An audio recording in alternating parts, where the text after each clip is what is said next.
Pilates teacher. My Pilates teacher is somewhere here. Anne Marie might be on the call.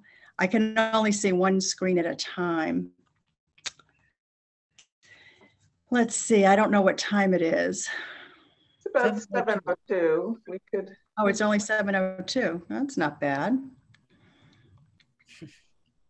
If anyone wants to type into the chat any questions that they might have, or why you decided to join this event tonight, that would be great.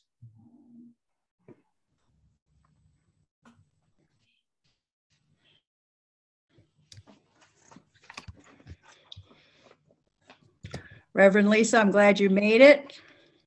Glad that the Zoom worked for you. Yes, thank you so much. And I'm just trying to change. I put like a sad face. I wanted to put a happy face.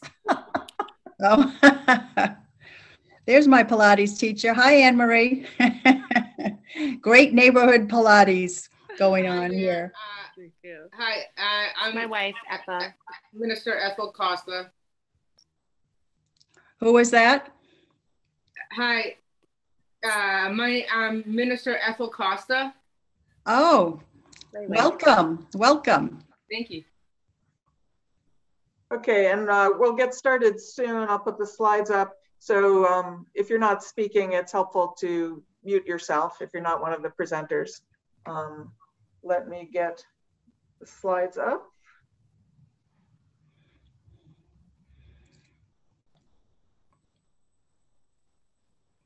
And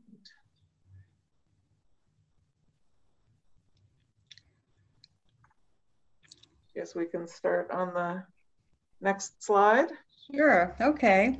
So the agenda. So we'll be covering a lot in the next hour, so hang in there. Our first presenter will be Elena Ripple from First Parish Climate Justice Committee. Elena will provide a quick overview of how buildings contribute to climate change and how we all can take action to address this. And then next we'll hear from 4 of our First Parish members, Sally Moore, Clint Richmond, Paul McLean, and Perry Grossman, about how they are decarbonizing their homes. My neighbor Diane Sokol will provide more details on planning for bigger projects. And then I will close out the presentation with a quick look at costs and available rebates. And at the end, we'll have time for questions. Carol Spitzer will be our Q&A moderator, and we can stay on till about 8:15 tonight for anybody with questions. So definitions. I just want to define a few terms here so we all share a common understanding for this presentation. When we say fossil fuels, we're talking about all the types of hydrocarbon fuels extracted from the earth, including natural gas, coal, and petroleum products like heating oil, propane, and gasoline. When these fossil fuels are burned, they release carbon dioxide into the atmosphere, contributing significantly to climate change. By decarbonize, we mean the process of reducing or ending our use of these hydrocarbon-based fossil fuels. And then electrification goes hand in hand with decarbonization, as we will need to electrify all of our building systems, meaning that we will need to replace all of our fossil fuel-based systems with all electric equipment. I will now turn this over to Elena. Great, thanks, Dean. Mm-hmm. And nice to see all of you here tonight.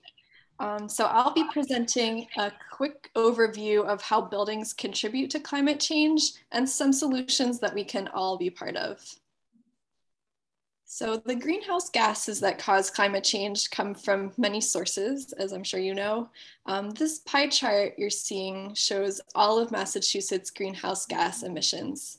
The green represents residential buildings and vehicles. The blue is commercial and industrial buildings and vehicles. And the yellow is our electricity plants. If we focus on just the buildings, which are circled in red, you can see that buildings account for more than 1/4 of our emissions in the state. And these emissions come from the gas, oil, and propane used for heating, cooking, and water heating. In Brookline specifically, because we are a more urban environment with people who walk and take public transportation, our buildings are responsible for almost 1/2 of our total emissions. In December of 2020, the Commonwealth of Massachusetts published a decarbonization roadmap, a plan to get to net zero fossil fuel emissions by 2050. It's a really detailed plan to eliminate climate damaging emissions from all sources, and you can read it in full or as a sort of summary online, but the short version is that the decarbonization roadmap outlines an approach to reach our 2050 emissions goals through 4 straightforward efforts: reduce energy demand, electrify everything, use 100% renewable electricity, and sequester carbon. Tonight, we're going to focus on the first 3 of these points as they relate directly to how we live in our homes. Whether you're in an apartment, a condo, or a single family home, whether you're a homeowner, condo owner, landlord, or tenant, we can all take actions to reduce our use of fossil fuels and protect the climate. So let's take a deeper dive into these 3 principles: reduce energy demand, electrify everything, and use 100% renewable electricity. We will quickly review some of the simple steps, what many refer to your house. Decarbonizing your house. low-hanging fruits, and also show some of the further steps that we'll learn more about from our community members tonight. So some of these you might be familiar with, but they're good to review. So we'll start with reduce energy demand, which simply means using less energy. You'll see some photos here of simple ways to reduce your energy demand, such as, turn off the lights when you leave a room, use LED light bulbs, make sure your appliances are energy efficient, get a programmable or smart thermostat, and take public transportation, bike, or walk when possible. So if we want to help out in some individual way towards solving the climate crisis, using as little energy as possible to operate our homes is a good way to start.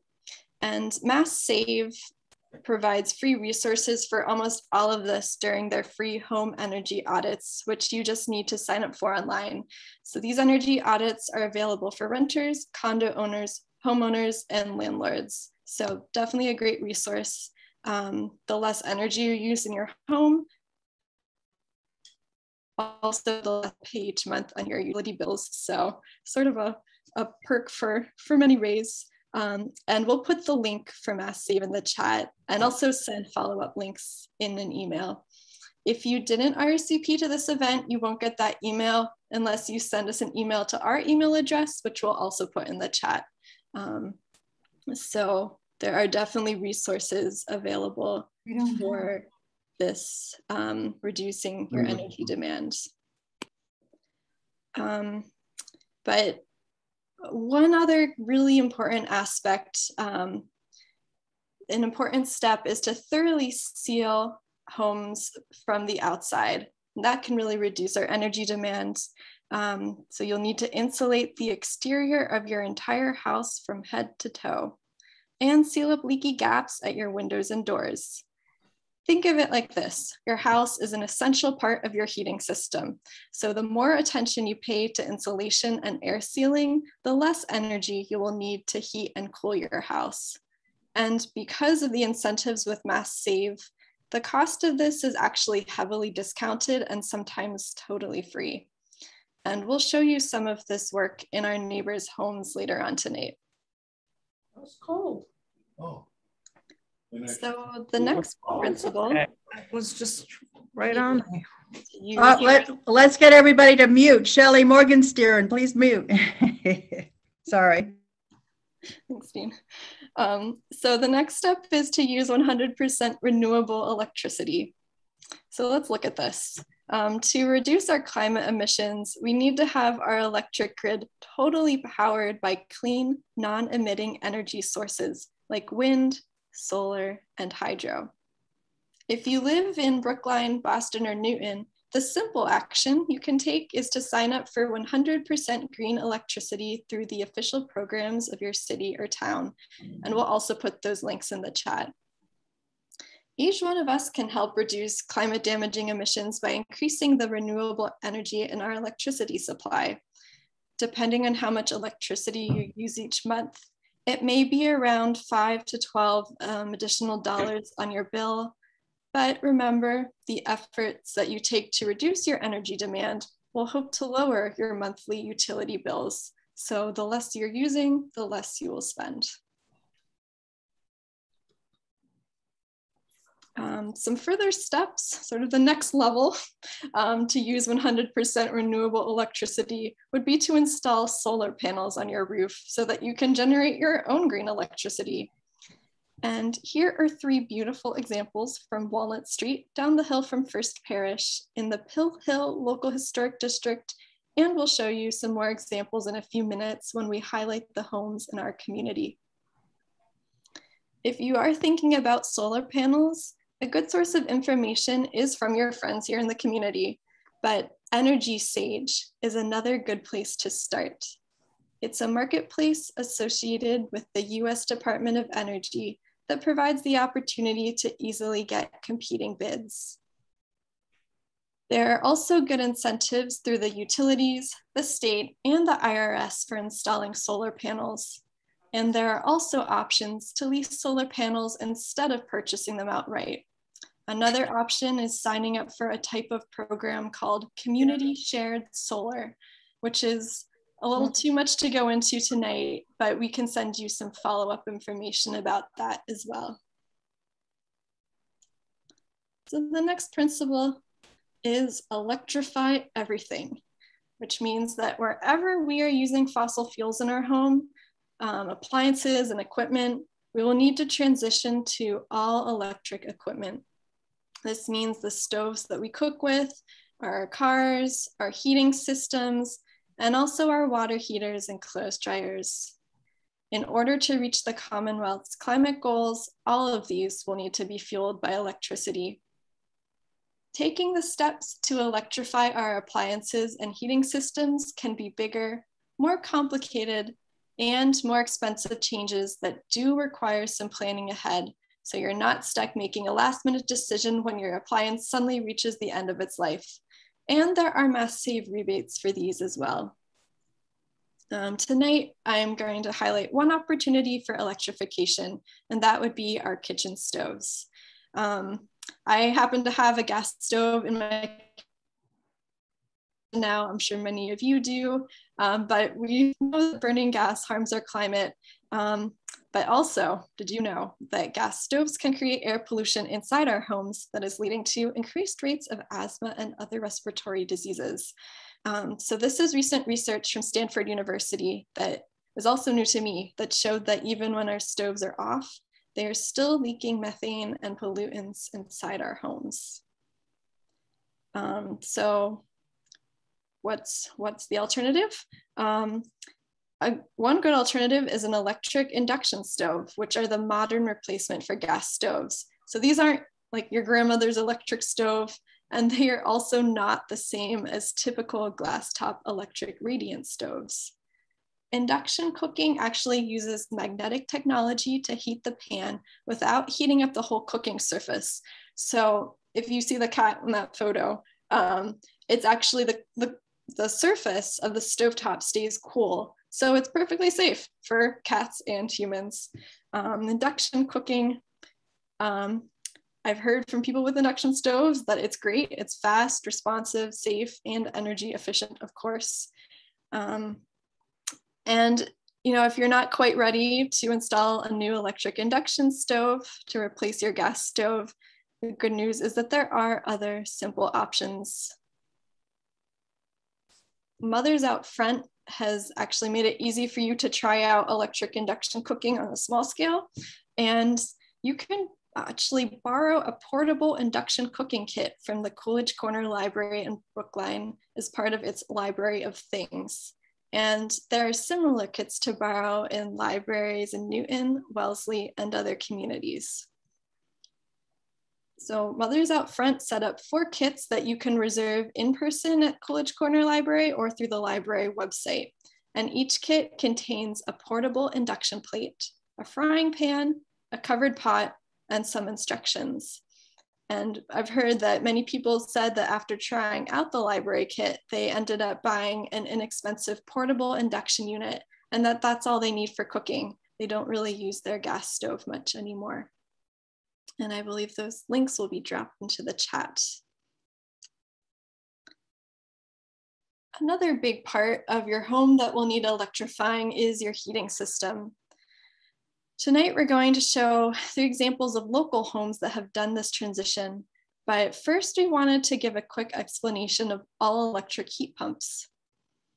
Heat pumps are able to heat and cool buildings in a single system powered by electricity. Instead of burning fossil fuels to create a heat source, in the winter, heat pumps move heat from the outdoor air or from the ground into your home. In the summer, the heat pumps work in reverse and draw out the excess heat from your home. Heat pumps are more energy efficient than gas-fired heating systems, and they are effective in cold climates. Heat pumps generally require some equipment outside the home and some equipment inside the home. And there are many different ways of installing these systems, as you'll see from our examples. And that wraps up my part of the presentation. So now I'll turn it over to Diane Sokol. Thank you, Elena. I'm Diane Sokol with Mothers Out Front in Brookline, but I live on Cypress Street, just downhill from First Parish, and know many in the community. We want to give a bit more focus on how heat pumps can be part of the solution to home decarbonization. So we'll show you 2 different ways to install heat pump systems, and also how to take other home decarbonization steps with examples from the First Parish community. So we will start with Sally Moore. And Sally needs to turn on. Is Sally with us still? Yep. Yeah, here I am. Sorry. So I had a broken oil furnace. Well, it still worked, but it was drawing air from the basement, musty, cold air from the basement, and it needed a new part, and they couldn't put the new part on the old thing. So I started looking into alternatives, and I hadn't actually heard of heat pumps. And so when I realized that I could get 100% green air energy and have a heat pump that also, I got a mini split heat pump, which is the kind that heats and air conditions. And I'd never had, general air conditioning. And I thought, okay, I'm sold. And there wasn't a lot. Here, let me just catch up on my slide here. You want me to go back? So you can see that on the outside of the house, there are pipes that go from the condenser. So the condenser is that on the far right, the close-up of the condenser. It's not huge and it's very quiet. And there's a pipe leading up to two indoor heads on that side of the house. And I actually painted the pipes myself so that they'd match the house, so that I wouldn't have these big spanking white. I think they had white and they had a dark brown. So the piping for the other side leads through the basement and goes up the other side. So you can see near the porch on the front here, there's a big pipe. And I have one in the living room on the left, and one in my studio, and then one in my bedroom. And the living room opens up into the dining room, so that covers those. I sort of wish I'd gotten one in the kitchen, because the kitchen gets a little bit chilly, but I never had a heating vent for the oil heat there either. So, and yeah, so you can get you notice the one in the bedroom on the right is black. So the choices were black or white. So since I had a dark wall, I got a black one for that room. And they're very, very quiet.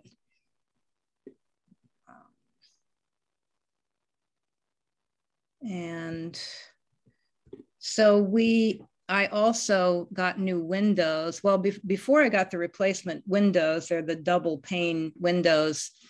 We had the house, we got new siding on the house, this hardy board siding, and we also insulated the home. And then I had these old creaky windows that let all sorts of air in. So I got these new windows, and they're plastic, but they really do look like wood, the wood ones. And then we also compost in the backyard, and we have a little vegetable garden, which we haven't had great luck with, but we're gardening together. We took out the dividers. We're gonna do the whole thing together this time.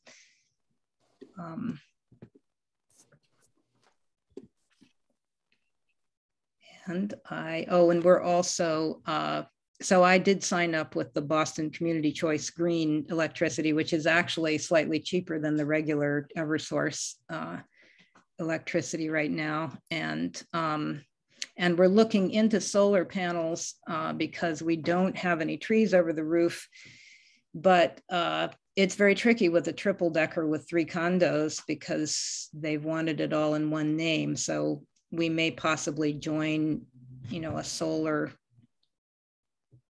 farm or something. I'm not sure exactly what we're going to do yet, but we need a new roof. So we're waiting until we replace the roof to do solar. Okay, so now I will turn this over to Clint Richmond. Thank you, Sally. I'm Clint Richmond. I live in Brookline Village. Longtime First Parish member. Great to see all my buddies here. We've lived in this house for, I hate to say, a few decades now. When we bought it, we didn't know that it was ideally suited for solar, but that was a nice benefit. But I guess I'm supposed to talk about, even though you're looking at the solar panels, I'm going to talk about the heat pump, I guess, per the title. And like Sally, we had an oil-fired furnace, and in this case, it was near the end of its life. It hadn't actually died yet, but we'd certainly gotten our money's worth out of it. I think it was 12 or more years or so, 15, something like that. Or no, it must have been more than that. No, I don't know. I have to work out the math. But anyways, near the end of its life, we replaced it when we moved in with an efficient model. Before that, it had been the original equipment from 1940. And we never switched to gas. But we went right to a heat pump. And like Sally, we had never had air conditioning before. So that was a huge benefit, especially because it's been getting hotter. I mean, when we moved to Brookline in 1985, a 90-degree day was like, a record breaker. Now it seems like they're all the time. With our bedrooms on the second floor, it would get hot at night. And we had some whole house fans in the attic that you can't see in this picture. They're on the back. And they worked up to a point, but it was getting really difficult to sleep. And it's a busy, we live on Washington Street, so it's noisy. So it's not always convenient to open up the windows unless you want to hear, sirens and buses and things. But the air conditioning is not quite as efficient because all the vents are at the floor level because it's a heating system. So the heat's supposed to rise. So the air conditioning, I wouldn't say is super chilly in the second floor, but it's good enough. So so I guess that's a long way of saying we have one zone. So now you can see the one large condenser there for the heat pump. Because it's ducted, we don't have the piping running on the walls outside the house like the way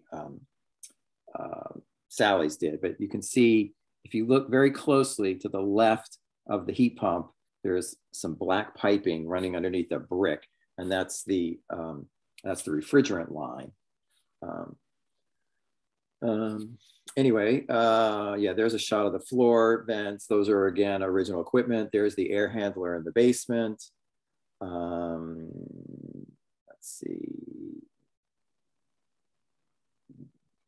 yeah, it's not the original air vents. We had to replace the air vents. You can see those are kind of new and shiny, but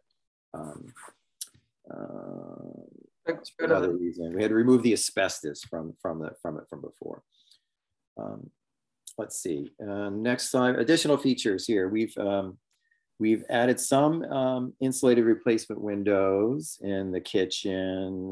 We refurbed most of the windows, so they're all operative pretty well. And some of them have been, well, the one in the upper left was actually sent out and replaced kind of. So I don't know, I kind of like the historic look there. You know, we've got wooden gutters. And so again, we're avoiding plastic, but that's a metal roof there over the foyer, over the entranceway there. We swapped out our gas clothes dryer for electric. We have the solar panels, which I mentioned. It's a 6 kilowatt system, producing about 6 kilowatt hours per year, so about 1,000 hours per year of usage. And when we switched from oil heat to heat pumps, we went from being a net positive generator of electricity to a net negative, right? But the costs were about the same in terms of our oil costs were about the same as our electricity costs. So it wasn't, there was no real downside to doing this. We also have, as you can see here, some other groovy features. In our kitchen, we have a glass counter. We have some other, we have in an attempt to avoid plastic materials in the house. We're using, traditional copper for our water supply and our drains. And we're not using PVC coated wiring. We're using BX wiring encased in metal instead of the Romex. We're using natural paints and floor tiles, things that are very low maintenance, but are non-toxic. We compost with bootstrap compost. I think is there a shot here? Did we see it already? I didn't see the slide. Was there one of the PV charge? I'm sorry, yeah, here we go. So on the left there is our charging station for our car. On the second from the left is the charger, charging the car. There's the electric dryer that I mentioned, and the electric washer.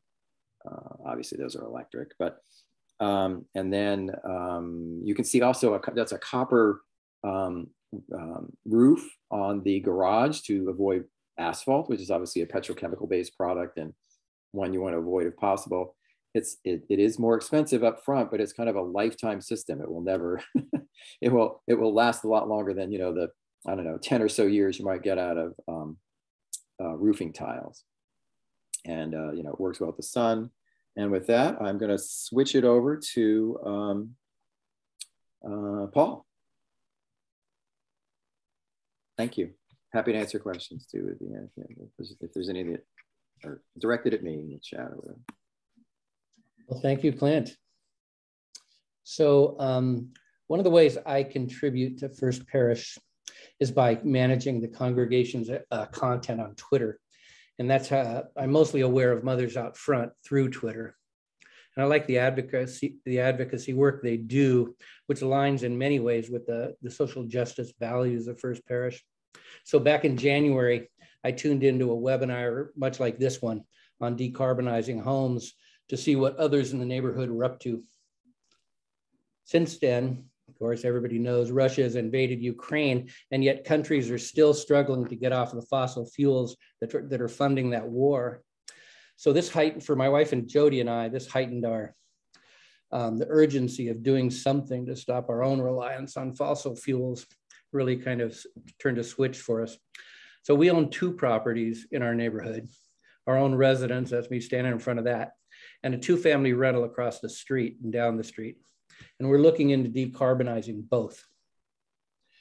Massachusetts makes this relatively simple through the Mass Save program, which is how we connected with Homeworks Energy, a large Mass Save contractor. We scheduled a weatherization inspection with Homeworks, which led mainly to installation of a thick new layer of insulation in our attic, as you can see, and an additional roof vent. Mass Save covered about 2/3 of the cost of that.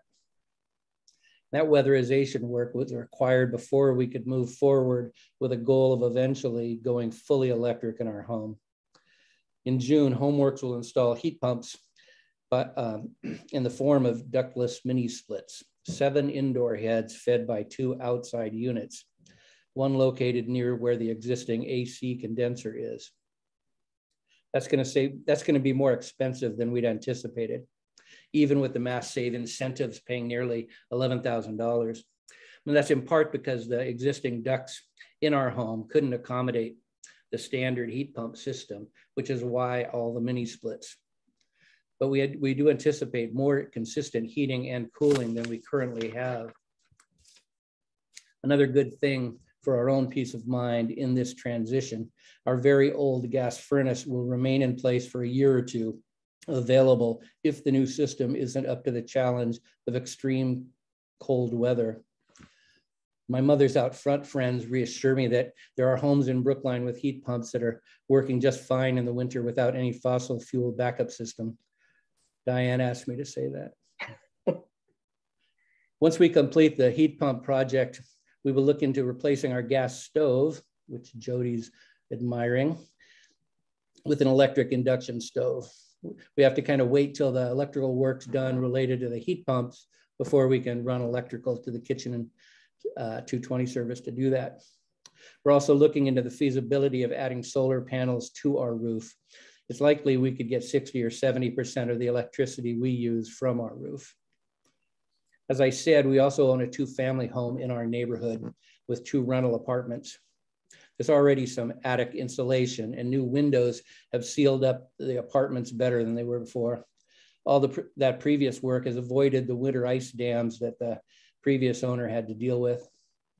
This spring, we arranged for a similar no-cost energy assessment for the apartments. In June, a contractor will add a foot or so of new insulation into the attic, insulate the exterior walls, and replace a kitchen vent. The cost to us will be minimal, if any, because the weatherization incentives for rental properties. We'd like to convert the 2 existing gas boilers to heat pumps for the 2 apartments, and also replace the gas water heaters with electric.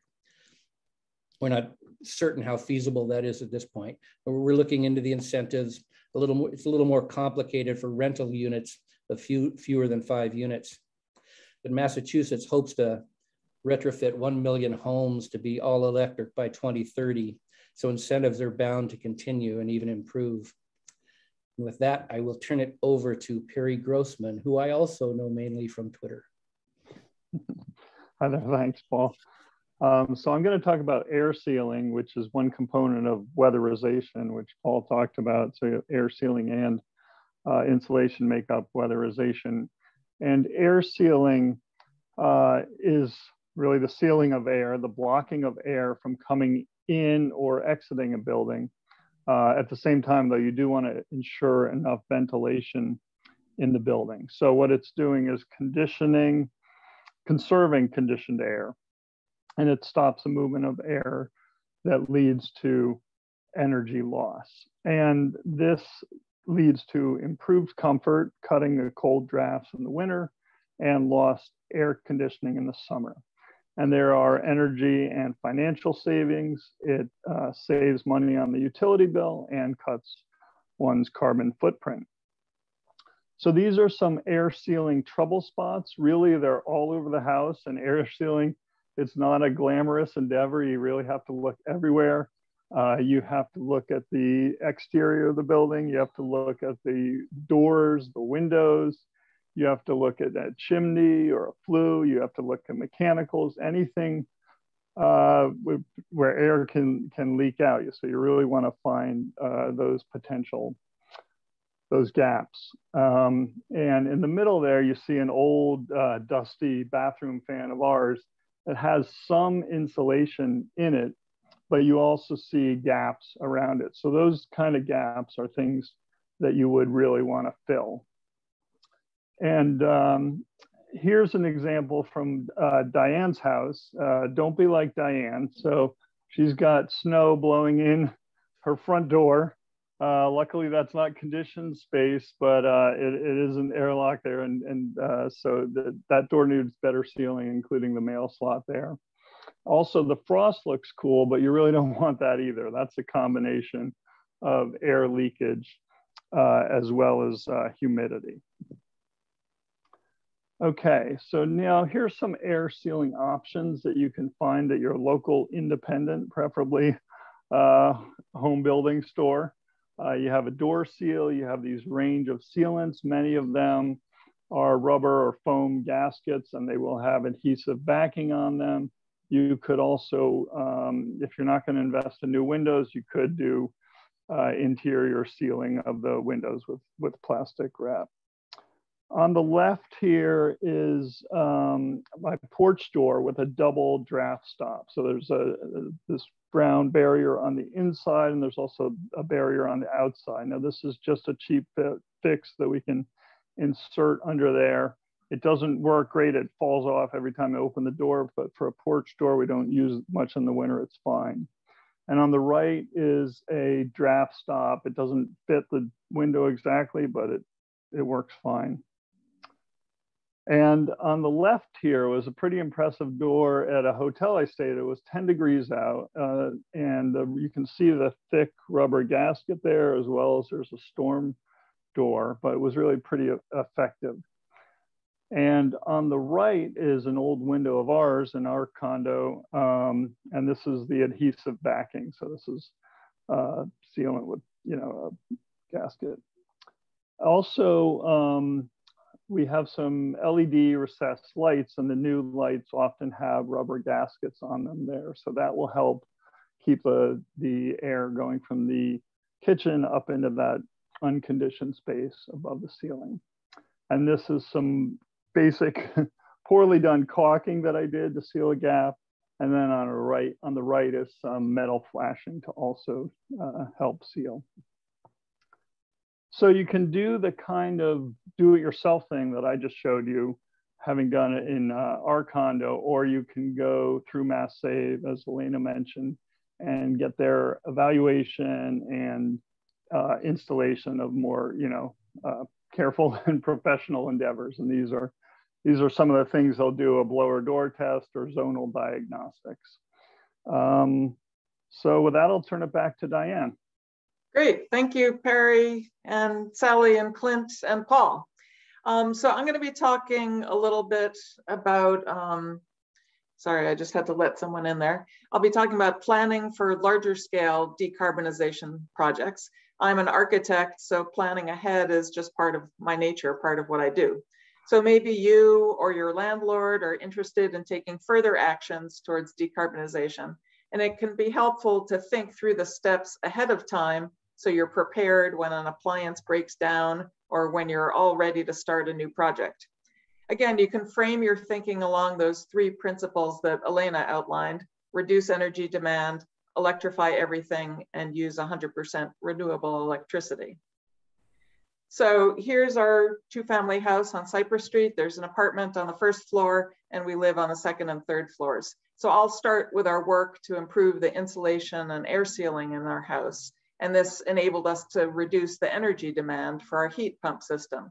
So Elena had said earlier, your house is an essential part of your heating system. So by improving the performance of the exterior of our house, the heat pumps were able to operate more efficiently with less electricity use and less cost.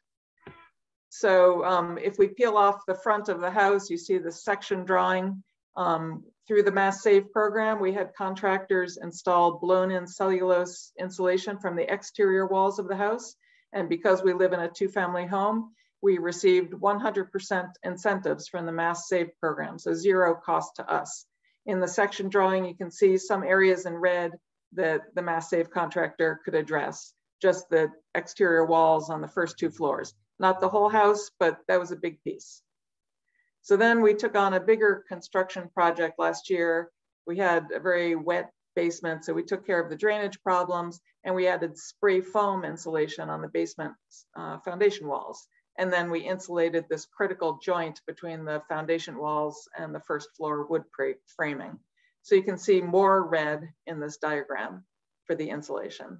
And then along with that, the contractors did the trickier areas on the third floor, under the sloped roof, in the eaves and the attic.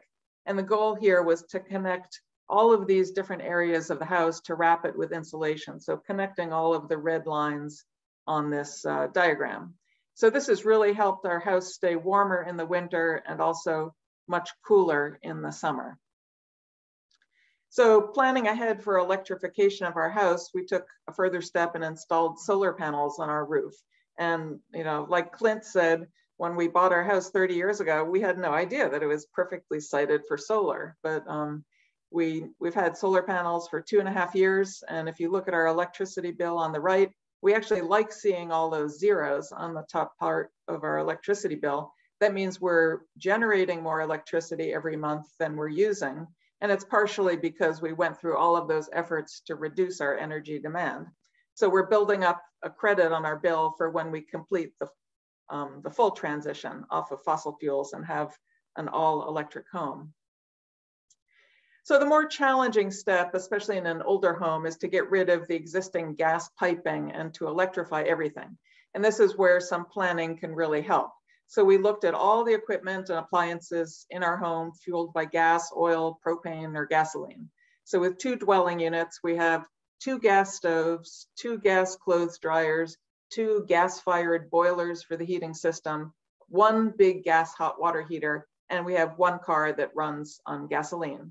So all of these will need to be transitioned from fossil fuels to electricity. So with the work that we did last year, we switched out both gas stoves to electric induction, which I love, and we changed the upstairs gas clothes dryer to electric. We installed heat pumps on our 3rd floor, that's the upper level of our 2-floor apartment. So by removing the radiators on one of our floors, we cut down about half the use of the gas-fired heating system for the upstairs. So we've made some good progress, but you can see that we still have more work to do to electrify everything. But I'm happy to be on this decarbonization path with so many neighbors and colleagues. So I'll now pass the presentation back to Dean.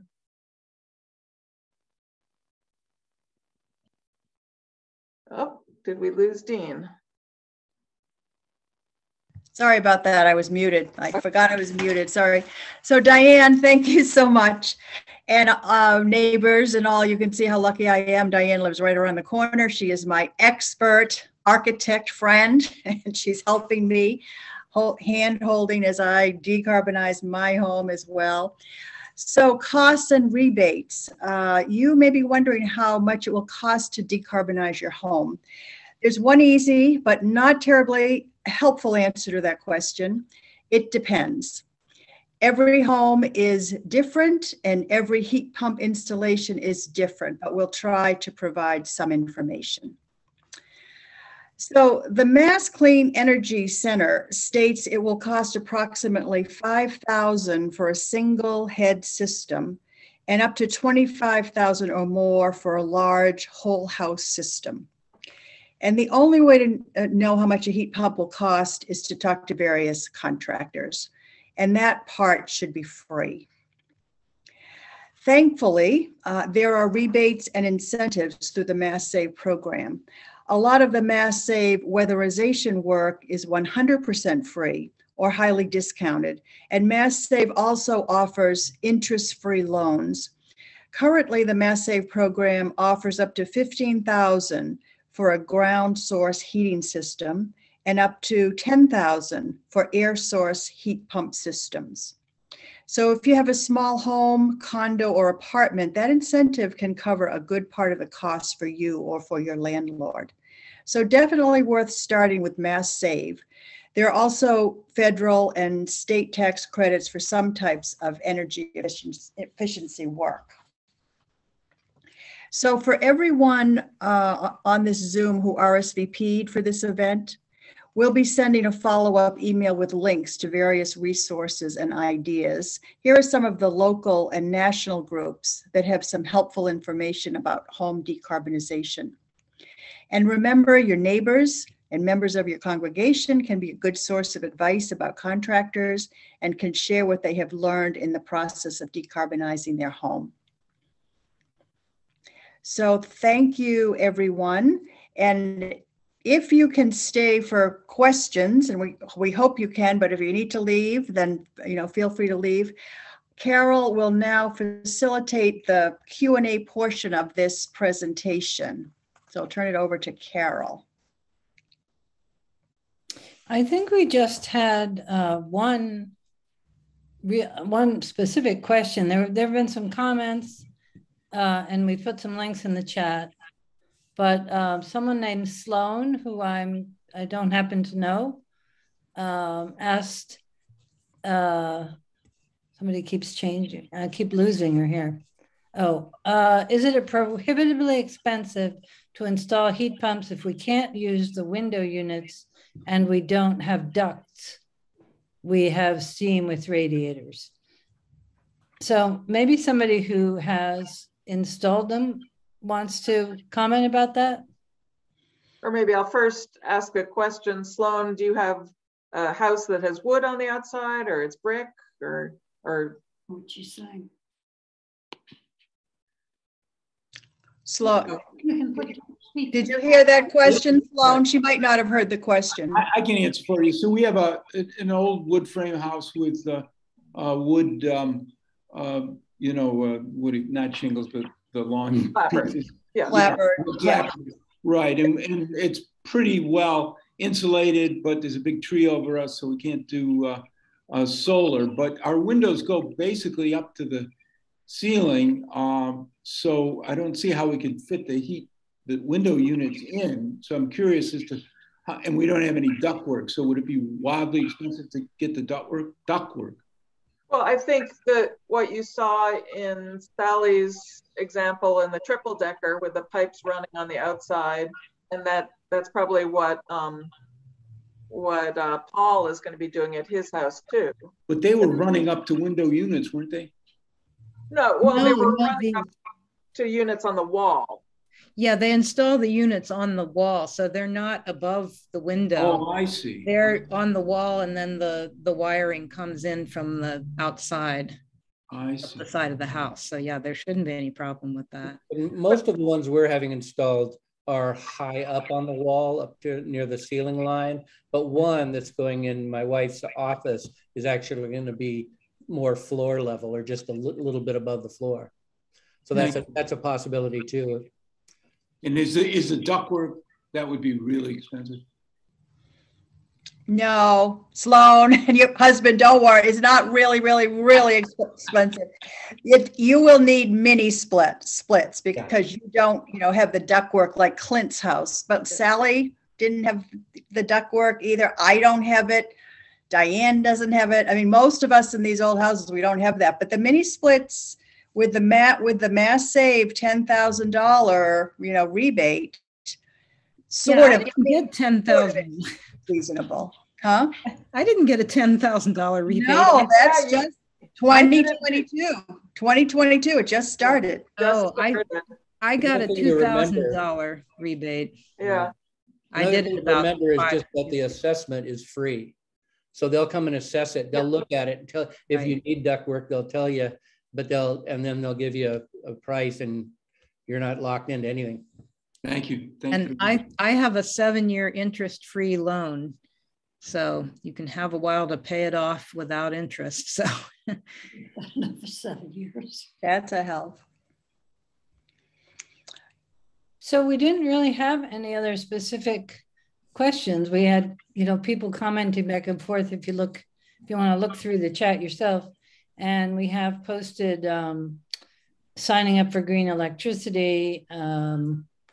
Also for the address for Mass Save, and a reminder that if you didn't register, if you just came in tonight, to sign up with Mothers Out Front so that you get all the materials that they send to follow up. But and maybe, Jody had a comment or a question. Yeah, for the folks that do have installed heat pumps, how are the mechanics of that for you in terms of, I guess, use a remote, and how's that feeling using the remote to it works pretty well. I've got a remote for each unit, so I try to keep them on the same temperature and try not to be turning it up and down a lot because that uses energy. I try to sort of keep it even, but in New England, that's tricky. So I do turn it up and down maybe more than I should, but it works well. And the air conditioning is just great. I just kind of leave it in one place all summer, and it's right now I have it off because I love having the windows open in May and early June, but then I'll bring the air conditioner on. Thank you. So this is really great. Any other questions? I can only see one screen, but if you raise your hand. Anne-Marie has her hand up. Yeah. Anne-Marie. Hi, Anne-Marie. Hi, thank you. Excuse me. So I appreciate having folks with different experiences in different types of houses sharing their experience with the mini splits, because I'm really been looking into them for years, and my furnace finally just totally kicked the bed over the winter. So we sort of finished off the winter with space heaters. So we're really like in the position now where we're just gonna go for it. So I feel like people are being very polite, but I wonder if somebody could just give me a number. Like if you have a mini split system with 3 units in it, did that cost you $15,000? Like, I don't know. Can somebody put a number on the table? There's also the condenser. So I paid 19, but I got 2,000 back from the state. And in order to replace my oil heater, I had thought at first I might replace it with a gas heater, and that was going to cost me 6,000, but I wouldn't get air conditioning and I wouldn't get anything back from the state. So it evened out, trying to replace it with gas.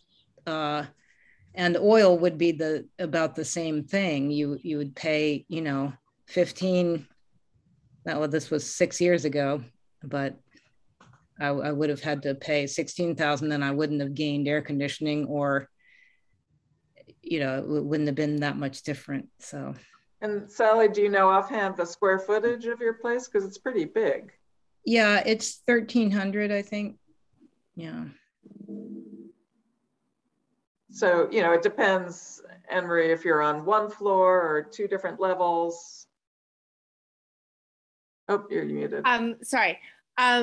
Sure, that makes sense. Yeah, so I guess I'm just sort of not, it's not the cost versus oil or something else that I'm wanting, it's really just like what is my actual out-of-pocket expense? Like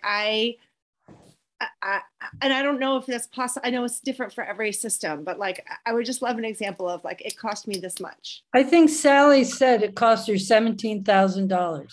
Oh, okay. So I'm sorry, I missed that. There was a lot of it would have costed, it did cost, it didn't cost. So I just had troubles zeroing in on the number. It was $17,000 out of pocket before or after the rebate? After the rebate. And I have three units, and I contacted, I got them through Boston Standard Plumbing and Heating, and I contacted them about adding a 4th in the kitchen, and they gave me a quote of 7,000, and I said, never mind. Okay, so that's what I've heard from other folks too, basically about 5,000 per mini split that you have. But there's also the no interest loans that can cover a lot of it. So I think you can limit the upfront. Yeah, but again, I think you get the assessment, and and there's no cost in that, and you can get a real answer on it. Thank you. I would get several comparisons because they do vary, and then you also want to ask about the maintenance cost, because I pay $36 a month as a maintenance fee for them to come out and go through everything and make sure everything's working properly. I saw somebody on the Nextdoor Parkside email thing saying that they were looking to change they had somebody install them, and then the people said they wanted $129 a month as a maintenance fee. So I don't know what company that was, but yeah, make sure you know about maintenance costs and what the whole thing's going to cost. So one thing I wanted to mention, Sally was an early adopter, which is great, but Sally only got $2,000 incentive from Mass Save, but starting in 2022, you could get 10,000. So that's sorry, it's allergy season. That's why I keep my windows closed with the heat pumps on. But I agree that the best way is to just start talking to contractors, or maybe starting with Mass Save, to make sure that your house is insulated, you know, to see if there's other work that they would suggest before the heat pumps, and then they'll line you up with some contractors.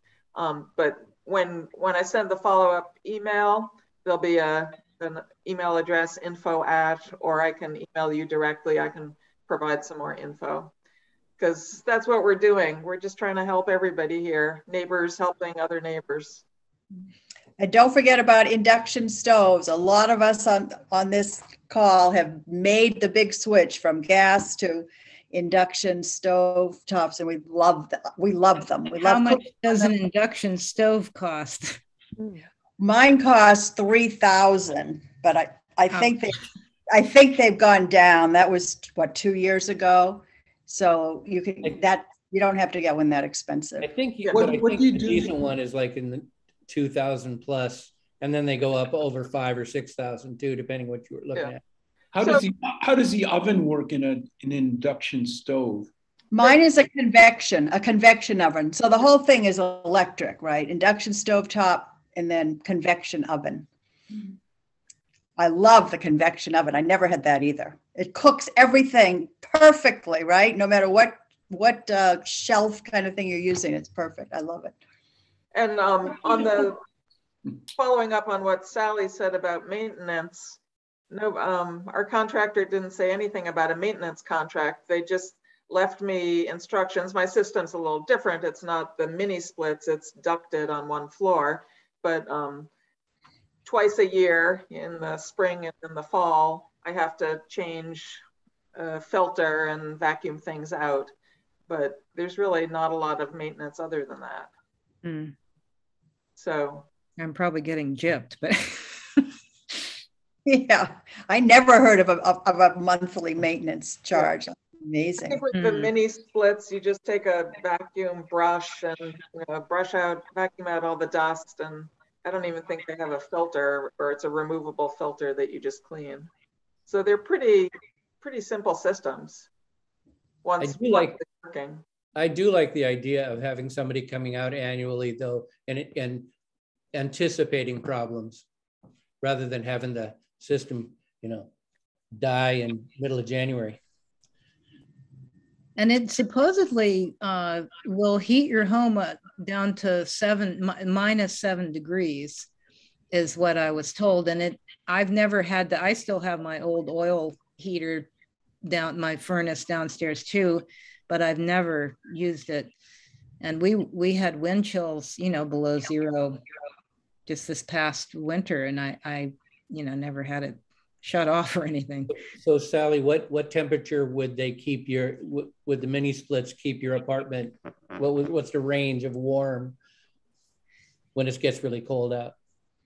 Well, I tend to keep it fairly cool. So I will wear a sweater and sometimes a vest over it. And I've never been certain that, because it seems like when I had the oil heat, I had it turned up. I mean, turning it up was turning it to 65, and that was really cranking it for me. But now that it doesn't, the temperature doesn't register the same as the oil, because I will turn it up, sometimes to 68 or something, and to get it to feel like what it felt like on 65, or 60. On the oil thing. So it's hard to gauge the temperature. I just wanted to point out that they're in the chat. Perry put something in about induction range, a blog post that he did. And Bob noted about Yale Electric having great information on induction stoves. And Clint has commented about maintenance of his heating system. So if you want to, those of you want to look at those. I don't know if we have the technical ability to capture the chat to give people information later. That's not my technical expertise, I'm sorry to say. Yeah, I am copying and pasting it into a different document so that after this session is over, we'll have the whole thing. Thank you, Nancy. It takes a village here. It takes a whole parish. This is really great. I want to thank everybody. Any more questions? And if you have a neighborhood, if you have a book club, if you have any group that you think would benefit from something like this, we are on the road. We believe this hyper-local approach is a good way to scale up. You know, the state is trying to reach 100,000 homes every single year up until 2030, right? 1 million homes are supposed to be decarbonized by 2030 to meet our climate goals. And the state is woefully behind in 2022, woefully behind. Maybe what, Diane, 500 or 1,000 homes? Yeah, there's an article in the Boston Globe that in the first year, the 100,000 goal of decarbonized homes was 461. So there we go, folks. So anyway, we'd love to bring this to a group near you. I have one question. Somebody had mentioned spray foam on the basement wall. That was Carrie. No, that was Diane. Yeah. Oh, okay. Because I know our basement wall needs to be repointed. Because it's got a lot of crumbling stuff at the bottom of it. So we were going to have it repointed. Is that something you do first and then you do the spray foam? Or I guess if it's structurally, if it needs repointing, but our basement wall was also crumbling, water was coming through. Yeah. The spray foam actually stops the water. You know, it's the waterproofing and its insulation. And happy to have you come over if you're over at First Parish sometime. I can show you what it looks like. It looks a little funny, but it is a basement and it keeps the basement dry and cool in the summer and warm in the winter. Oh, okay. Because yeah, our basement is very damp. We're always running a humidifier and we have, you know, just buckets of water from it. So. Huh, interesting.